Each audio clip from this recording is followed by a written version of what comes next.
Assalamualaikum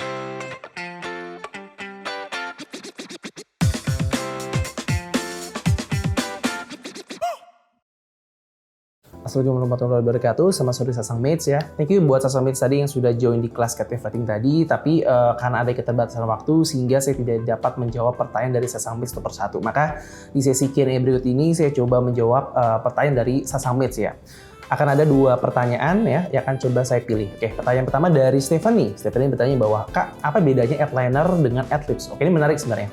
Kalau kita bicara item Adlibs maupun Adliner, sebenarnya kan kalau dari sisi industri radio ya, sebenarnya memang ada perbedaan yang cukup signifikan sih sebenarnya. Pertama, yang paling ketahuan banget adalah dari sisi durasi sebenarnya ya, Stephanie. Kalau kita bicara Adlibs, secara durasi itu sebenarnya 1 menit ataupun 60 detik gitu ya. Kalau Adliner itu biasanya lebih dikit ya, lebih singkat lah, lebih short, at least antara 10 sampai 15 detik ya. Itu pertama dari sisi perbedaannya, dari sisi durasi. Yang kedua adalah treatment ketika kita membuat penulisannya. Kalau di Adlibs ya, seperti yang tadi kita dijelaskan bahwa sebenarnya Adlibs itu biasanya kita ngasih pointer-pointer. Maksudnya apa? Kita ngasih guideline ya, hal-hal penting, key message penting apa saja yang akan disampaikan oleh penyiar.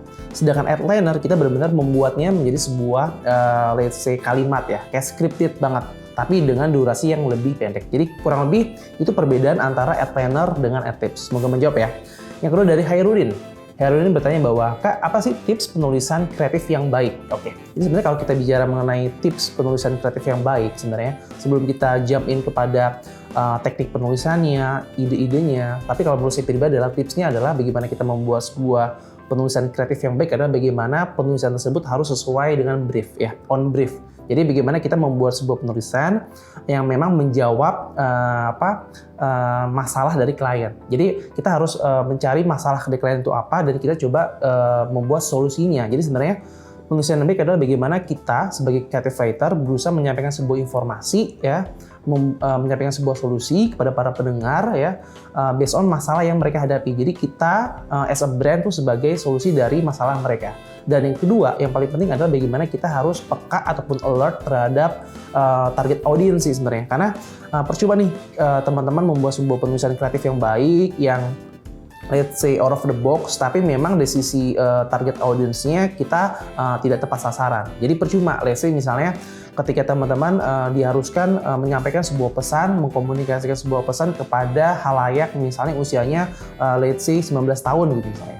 Tapi teman-teman malah membuat sebuah pesan ya, komunikasi ya, audionya itu seakan-akan seperti ditujukan kepada khalayak berusia 40 tahun. Pasti kan gap itu terlalu jauh kan, jadi itu tidak relevan. Jadi sebenarnya tips kedua adalah bagaimana kita juga harus alert terhadap target audience. Jadi kurang lebih itu ya. Semoga bisa menjawab ya Hairudin. Dan mungkin sekian saja Sasang Mates untuk sesi Q&A Captive Writing hari ini.